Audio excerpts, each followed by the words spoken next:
जय हिंद साथियों मैं आशीष रावत आप सभी का स्वागत करता हूं आपके अपने YouTube चैनल NRDA क्लासेस में। दोस्तों जैसा आप सभी जानते हैं कि हम सब मिलकर तैयारी कर रहे हैं आर्मी अग्निवीर भर्ती 2025 की। और दोस्तों हमने एक नई सीरीज चालू करी है जिसके अंदर अपन जीके और जीएस के प्रश्न अलग से लेकर के आने वाले हैं। जहां पर सुबह अपन टॉप 50 क्वेश्चन जीएस के लेकर के आए थे और यहाँ पर थोड़ा सा मिस्टेक हो गया, यहाँ पर अपन 25 प्रश्न आज लेकर के आए हैं साइंस के। थोड़ा सा क्लास भी लेट हो गया है क्योंकि मैं आपके जो है किताब के काम से गया हुआ था, तो सुबह से शाम वहीं पर हो गई, तो टाइप करने का ना तो टाइम मिला है और क्लास भी अभी रिकॉर्ड करके डाल रहा हूं, तो उसके लिए मैं आपसे माफी चाहूंगा। अभी 50 करे हैं, कल अपन रेगुलर जो है साइंस के 30 लेकर के आएंगे और जीके के जो अपन 50 लेकर के आएंगे और देखते हैं कितना क्या रहता है। लेकिन मैं आपके लिए क्वेश्चन बहुत ही बढ़िया और शानदार लेकर के आया हूं कि ऐसा नहीं कि फर्जी क्वेश्चन लेकर के आया हूं। आधे घंटे तो मेरे को थोड़ा जो है क्वेश्चन ढूंढने में लग गए।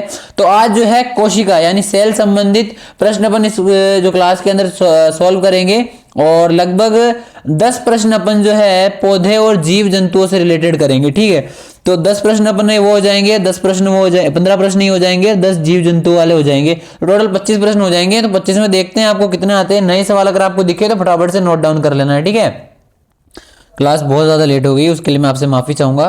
तो पहला प्रश्न आ चुका है भाई, एक कोशिका जीव कौन सा है भाई? एक कोशिका जीव कौन सा है? तो वो कौन सा है? ऑप्शन ए अमीबा, मेंढक, मछली और यह सर्प यानी कि सांप। दोस्तों एक कोशिका जीव कौन सा होता है? अमीबा होता है। ऑप्शन ए आपका जो है एकदम करेक्ट होगा। अगला प्रश्न है कि निम्न में से किस कोशिका का शक्ति ग्रह के नाम से जाना जाता है? दोस्तों option A ribosome, mitochondria, lysosome और इनमें से कोई नहीं। दोस्तों मैं बता देता हूं कि माइटोकॉन्ड्रिया को जो है शक्ति ग्रह के रूप में जाना जाता है। बी ऑप्शन आपका करेक्ट हो जाएगा दोस्तों। ठीक है, अगले प्रश्न पर चलते हैं। तो अगला प्रश्न हमारे सामने है कि सभी जीवित कोशिका की प्लाज्मा मेम्ब्रेन होती है। सभी जीवित कोशिका की प्लाज्मा मेम्ब्रेन कैसी होती है? डी करेक्ट हो जाएगा, अर्धपारगम्य होती है। दोस्तों जैसा आपने मुझे कहा था टॉपिक वाइज प्रश्न लेकर आइए, टॉपिक वाइज प्रश्न में लेकर के आया हूं, तो वीडियो को लाइक, चैनल को सब्सक्राइब जरूर से कर दीजिएगा और दोस्तों के साथ में अपनी वीडियो को शेयर जरूर करते रहिएगा। अगला प्रश्न आ चुका है कि डीएनए कहाँ मौजूद होता है भाई? डीएनए कहाँ मौजूद होता है? जल्दी से आप जो है लाइव सेट में अपना आंसर देते चलिए। ऑप्शन आपके सामने है आरएनए में, न्यूक्लियस में, प्लाज्मा में और न्यूक्लियस एसिड में। दोस्तों मैं बता देता हूँ न्यूक्लियस में जो है डीएनए मौजूद होता है। आपका जवाब बी राइट हो जाएगा। अगले प्रश्न पर चलते हैं भाई। तो अगला आ चुका है, सामान्य मनुष्य की कोशिका में गुणसूत्रों की संख्या कितनी होती है?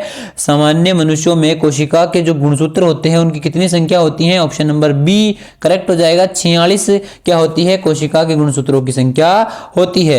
अगला प्रश्न आ चुका है भाई कि कोशिका विभाजन निम्नलिखित में से किस प्रक्रिया से होती है? कोशिका विभाजन निम्नलिखित में से किस प्रक्रिया से होता है? यानी कोशिका का जो विभाजन है किस प्रक्रिया से होता है?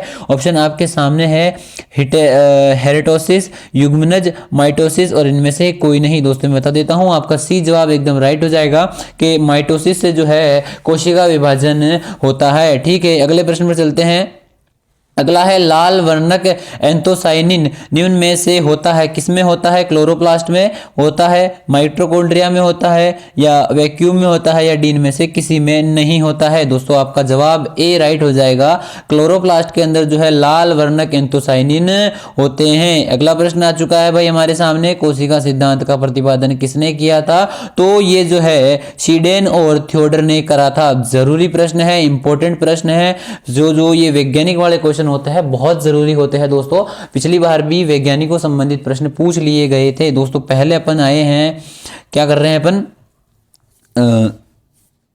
के कोशिका सिद्धांत का प्रतिपादन किसने करा था? तो शीडेन और थियोडर ने करा था। ठीक है, अब चलते हैं अगले प्रश्न पे। तो अगला है एटीपी। एटीपी का फुल फॉर्म क्या होता है? तो एडिनोसिन ट्राइफॉस्फेट। क्या होता है? एडिनोसिन ट्राइफॉस्फेट होता है। क्या होता है? एडिनोसिन ट्राइफॉस्फेट होता है। आपका डी ऑप्शन एकदम राइट हो जाएगा। एडिनोसिस ट्राइफॉस्फेट क्या होता है? एटीपी का फुल फॉर्म होता है। अगला प्रश्न हमारे स्क्रीन पे कि जीव की संरचनात्मक और क्रियात्मक इकाई है कौन सी है? ए उत्तक, बी कोशिका, सी आर्गन और डी आर्गन तंत्र। दोस्तों मैं बता देता हूं कि आपका जो है बी ऑप्शन राइट हो जाएगा। कोशिका जो है जीव की संरचनात्मक और क्रियात्मक इकाई होती है। कोशिका यानी सेल बोलते हैं इंग्लिश में, तो ये भी आप याद रखिएगा। ठीक है, अगला है कि सूखे हुए किशमिश पानी में डालने पर फूल जाते हैं। भाई आपने देखा होगा जो बच्चा आर्मी की तैयारी करता है तो डाइट में किशमिश जरूर लेता है। तो जब अपन किशमिश खाते हैं और उनको रात को जब पानी में भिगोते हैं तो जब हम उनसे सुबह देखते हैं तो वो क्या हो जाते हैं, फूल जाते हैं पानी में डालने पे। तो उसका कारण क्या होता है, उसके अंदर जो बाह्य विलयन होता है, जो बाहर जाने का जो विलयन होता है वो क्या होता है, अति परिसरारी होता है। इस वजह से जो सूखे हुए किशमिश होते हैं क्या हो जाते हैं, पानी पे डालने में फूल जाते हैं। बी ऑप्शन आपका राइट होगा। अगला है बंडिंग इनमें से अवशोषित करती है, तो बंडिंग इसमें से क्या अवशोषित करती है, ईस्ट को अवशोषित करती है। सी जवाब आपका राइट हो जाएगा। अगला है बंडिंग ईस्ट है तो क्या है भाई, एक प्रकार की ये क्या होती है, फफूंद होती है। क्या होती है, फफूंद होती है। आपका सी जवाब जो है एकदम राइट होगा भाई। अगला प्रश्न आ चुका है हमारी स्क्रीन पर कि पत्तियां किसके कारण हरी होती हैं। पत्तियां जो है किसके कारण हरी होती है, तो भाई ये हरित लवक यानी कि जो क्लोरोफिल होता है उसके कारण हरी होती हैं। दोस्तों यहाँ से आपके जो है पेड़ पौधों वाले और जीव जंतुओं वाले प्रश्न आ गए हैं, तो इनको थोड़ा ध्यान से देखिएगा, ठीक है। सेल वाला अपन ने जो 10 बढ़िया क्वेश्चन करे हैं, 13 क्वेश्चन अपन अब जो है इन पे आ चुके हैं, जो पेड़ पौधे वाले प्रश्न हैं उन पे। तो प्रश्न है कि निम्न में से किस उत्प्रेरक की उपस्थिति में प्रकाश का संश्लेषण होता है। यानी कि जैसा आपने अगर अभिक्रिया का नाम सुना होगा, जो अभिक्रिया होती है दो यौगिक मिलकर एक अभिकारक बनाते हैं, तो जो अभिक्रिया होती है उसके अंदर क्या होता है, उत्प्रेरक होता है। यानी ये जो उत्प्रेरक का कार्य है, जो प्रकाश संश्लेषण क्या होता है, प्रकाश संश्लेषण पौधों में खाना बनाने की विधि होती है। तो उस विधि के अंदर जो है उत्प्रेरक का कार्य कौन करता है, तो अभी हमने पढ़ा था हरित लवक जो होता है यानी क्लोरोफिल होता है, पेड़ की पत्तियों में पाया जाता है। हरे जो पौधे होते हैं उनकी पत्तियों में जो है क्लोरोफिल उपस्थित होता है और ये उत्प्रेरक का कार्य करता है प्रकाश संश्लेषण की प्रोसेस में। प्रकाश संश्लेषण क्या होता है, पेड़ पौधों में खाना बनाने की विधि होती है। तो ये भी आपको ध्यान रखना है। ए ऑप्शन आपका राइट होगा। दोस्तों मेरे को जो है आज थोड़ा टाइम नहीं मिला था तो ऑप्शन वाइज नहीं लाया हूं, डायरेक्ट आंसर लेकर के आ चुका हूं। और क्वेश्चन थोड़े बहुत इंपॉर्टेंट है तो इनको जो है आपको नोट डाउन करते हुए चलना है। अच्छे लेवल के प्रश्न है, ठीक है। कि क्वेश्चन है जाइलम और फ्लोएम के बीच में पाए जाने वाले तंतु क्या कहलाते हैं। जाइलम और फ्लोएम के बीच में पाए जाने वाले तंतु क्या कहलाते हैं, हाइपोडर्मिस कहलाते हैं, ठीक है। अगला प्रश्न की ओर चलते हैं।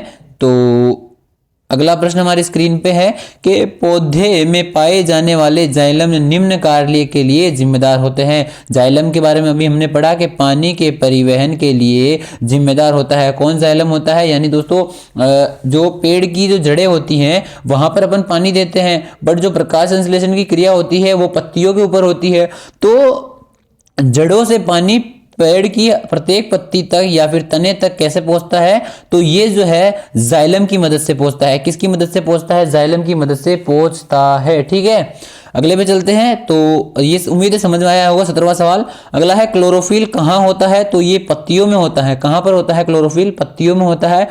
क्लोरोफिल को हिंदी में हरित लवक कहते हैं, जो कि हमने पिछले प्रश्नों में पढ़ा था, ठीक है।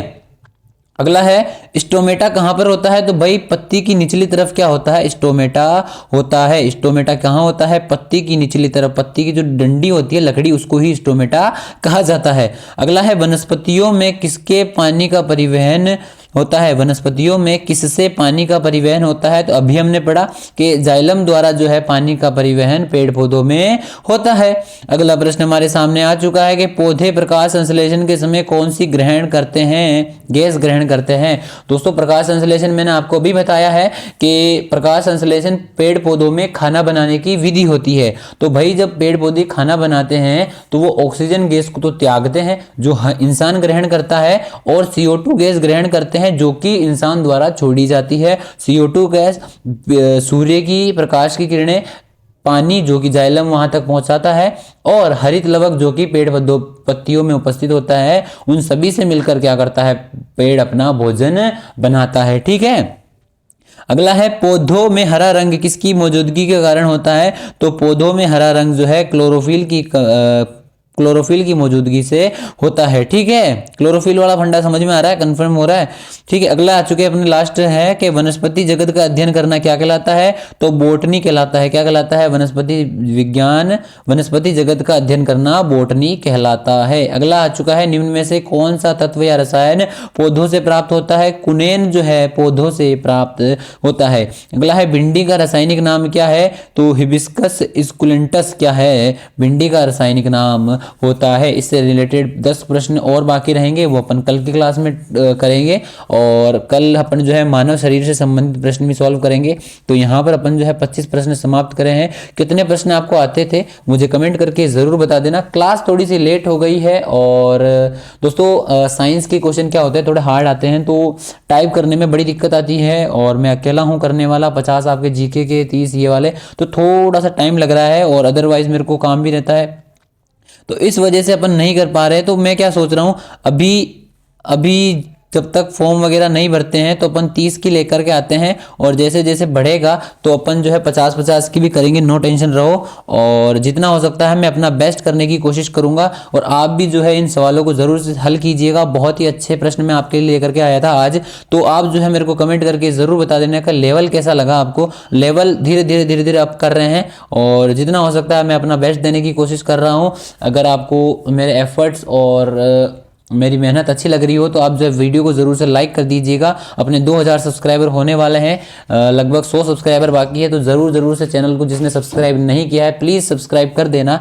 और अगर आपको इसका जो PDF चाहिए तो हमारे टेलीग्राम चैनल पर जाइए, टेलीग्राम चैनल को ज्वाइन कीजिए। आज मैं जितने भी पिछले वाले PDF हैं, शायद मैंने बहुत सारे PDF नहीं डाले हैं, तो वो सारे मैं वहाँ पर अवेलेबल करवा दूँगा। और बस आज की क्लास के लिए इतना ही। सुबह मिलते हैं 8 बजे, वो लेट नहीं होगी क्लास, जीके की क्लास सुबह आने वाली है। Thank you so much, very very much, okay bye.